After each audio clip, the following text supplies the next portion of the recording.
The newest patch for D2R was rather forgettable, if we're being honest. There was some excitement over the next hit delay change, which fixed the damage output for a lot of builds, but nobody's talking about what could be the biggest and most influential change in this entire patch, something that could suggest a lot about the future of Diablo 2. The devs are changing things, and if they're gonna do that, well, we've got some ideas. This is like 2 videos in one for you fools. Will you subscribe already and smash that fucking like button? This is the shit I do for you. A small adjustment to an item in patch 2.7 had exactly 1 person on this entire planet excited about it. Knockback has been removed from Volcatho's Sacred Charge!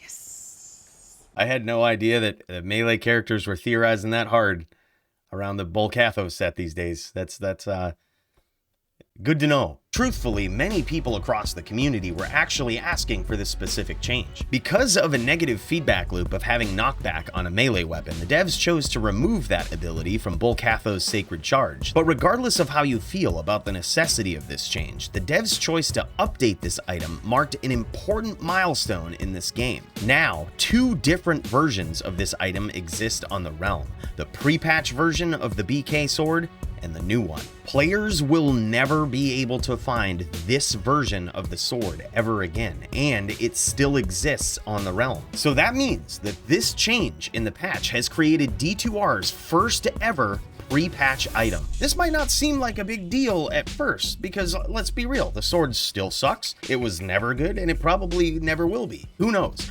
Perhaps it'll be worth something someday, but maybe not. We can look back to useless pre-patch items in LOD and notice that sometimes old versions of items, especially ones that aren't that great, don't really fetch much of a premium. Item value aside, players who found this sword and actually kept it now own a tangible piece of history for a game that could hold relevance for decades. Does this suggest that there will be more changes to existing items in the future?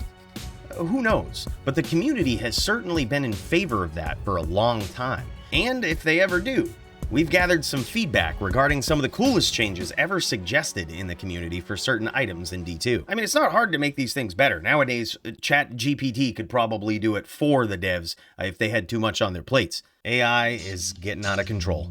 And in fact, the sponsor of today's video shows just how true that really is. Wonder is an AI art generator app, and it's out of control. You know those avatars people are making of themselves and sharing all over the internet? You can do that for dirt cheap on this app. You can get 50 AI art sketched avatars for $1.99. These things looked so dope, I couldn't wait for my premium account to get set up, so I just paid the $2. And you should stop being a cheap bastard too. Download it with my link in the description and get an absolute ass ton of bonuses for doing so. Just upload these new pics to your dating profile. Is it gay if you would do an AI generated version of yourself?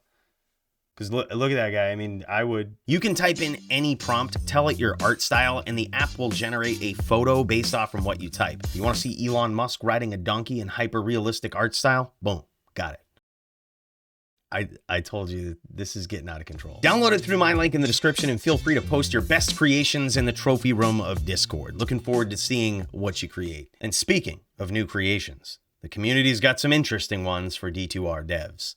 Let's check them out. Ever since the days of the original version of this game, players have been asking for updates to certain items. Some changes are long overdue, especially with the power creep of rune words that were introduced in patch 1.10. The first item we'll look at is Rite of Passage. Many players suggest replacing the half freeze duration with cannot be frozen on Rite of Passage. Not enough items contain this very important attribute in the game. While these boots would still be a niche item, it would at least make this set a bit more desirable. With items like Telling of Beads and Laying of Hands already included in this set, perhaps some people would push early game to wear this more, especially when you consider that the full set bonus is +2 to skills, 100 to mana, and 50 to all resist. By the very least, players would have 1 more item slot as an option when considering how to construct their melee or IAS-based builds, all while maintaining cannot be frozen on their character.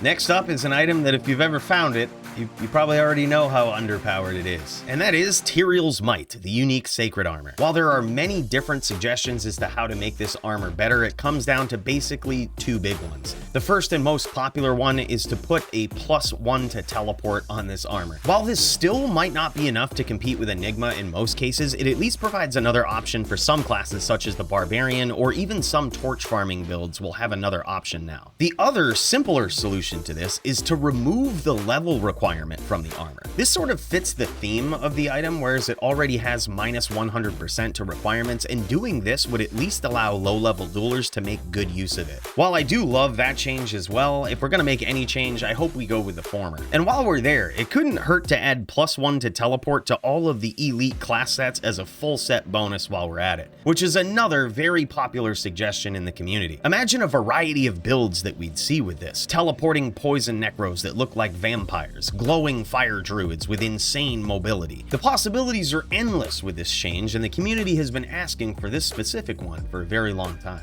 Next up, Leviathan. Items like Leviathan, along with many other uniques, contain the Indestructible mod. Items that spawn with this ability cannot spawn as ethereal, with only rare exceptions such as Shadow Killer and Ethereal Edge, which always spawn with both. Early devs made a rule in the programming that any item with Indestructible cannot spawn as ethereal because that just gets around everything. But players love that. Be that as it may, a vast majority of these items that do have Indestructible still won't hold a candle to their runeword counterparts. But that is even more of a reason to just get rid of this programming rule. Next up, Steel Rend. The rarest unique gloves in the game are so close to actually being usable on so many builds. But the one attribute they're missing is increased attack speed. With stats that already roll with a drastic range between them, it would be great to actually have a pair of gloves that competes with crafted gloves for melee builds. In a meta that has favored casters for so long, this change would be a refreshing one for the game, and would also give players another endgame item that they can reasonably hope to find while MFing.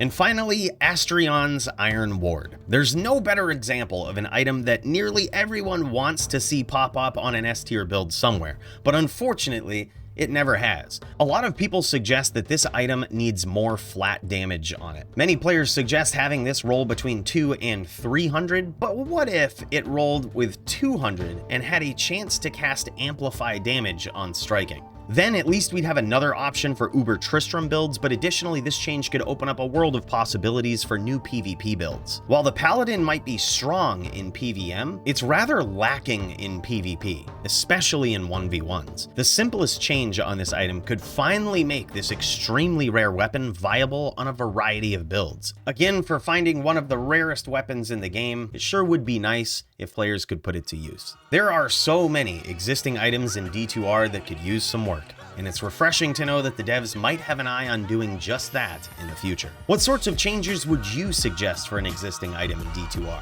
Let me know down in the comments. And thanks again to Wonder for sponsoring this video. Be sure to check them out with my link down below. I can promise you, you won't be disappointed.